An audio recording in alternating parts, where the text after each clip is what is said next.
এই পাশে একটা মাছ, এই পাশে আর একটা মাছ। হ্যাঁ। এটা কি দুইটা দুই পদের মাছ? হয় এইটা দুই পদের মাছ। এইটা কি মাছ? ছুরি মাছ। হয়।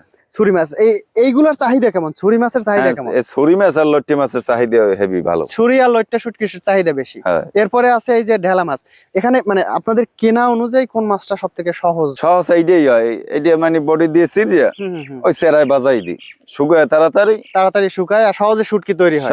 সহজে শুটকি তৈরি হয়। এইগুলান ধরেন এই 350 টাকা 400 টাকা কোন বাজারের রেট বুঝে রেট অনুযায়ী দেখা গেছে 300 থেকে শুরু করে 400 450 পর্যন্ত, 450 500 টাকা হয়, 500 টাকা পর্যন্ত হয়। যখন মাছের চাহিদা বেশি থাকে, মাছ কম থাকে, তখন 500 টাকা পর্যন্ত যায়। হয়। আবার যদি চাহিদা পাইকার পত্র ভালো থাকে, বেশি পাইকার, থাকে। আচ্ছা আচ্ছা, তাহলে যদি দাম হয়। আবার মাছ যদি বেশি হয়, হ্যাঁ। মাছ বেশি হয় যদি পাইকার যদি আবার না থাকে, হ্যাঁ। তাইলে আবার দাম আবার কমে। হয়। এই যে আমার যে হাতে যে মাছটা, এই মাছটা আপনার শুটকি হইতে কতদিন সময় লাগে? এই দেন 7-8 দিন লাগে, আর যদি সিরিয়ে দিই 4-5 দিন লাগে। মানে মাঝখান দিয়ে যদি আপনার কাটা হয়। হয় তাহলে 4-5 দিন, মানে হয়। অর্ধেক সময় শুটকি হয়। হয়।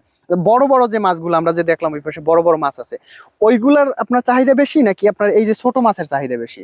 ওগুলান তো জাগো বড় গুলান জাগো পয়সা পাতির একটু চাপ ভালো আছে, হেরা ওইগুলান কিনে খাইতে পারে। আর এইগুলান হইলে সবাই কিনে খাইতে পারে। গরুর গোশত দৈনিক কিনে খাইতে সমস্যা বাজ না। আর আমাগো ওই কোরবানিতে যদি একটু চাই চিনতে পাই, হেইয়া দিলে খাইলাম। আচ্ছা। এই আমাগো সামর্থ্য নাই এই জন্য। অনেকে আছে গরুর গোশত দৈনিক খাইতে পারে, আবার দৈনিক অনেকে খাইতে আছে পারে। দেখা গেছে ব্রয়লার মুরগা মাসে একবার খায়। হ্যাঁ। এই অনুযায়ী এরকমও আসলে কি দর্শক, শুটকি মাছেরও একটা হিস্টোরি আমরা শুনলাম যে এই যে ছোট ছোট যে শুটকি গুলো আছে, ছোট ছোট শুটকি গুলো কিন্তু আপনার সবাই কিনতে পারে, সবার হাতে নাগালে। আর বড় সাইজের যে শুটকি গুলো আছে ওগুলোর দামও বেশি থাকে, সহজে সবাই কিনতে আবার পারে না। খাইতেও টেস্ট ভালো ওগুলান। আর ওইটা স্বাদও বেশি থাকে। হ্যাঁ।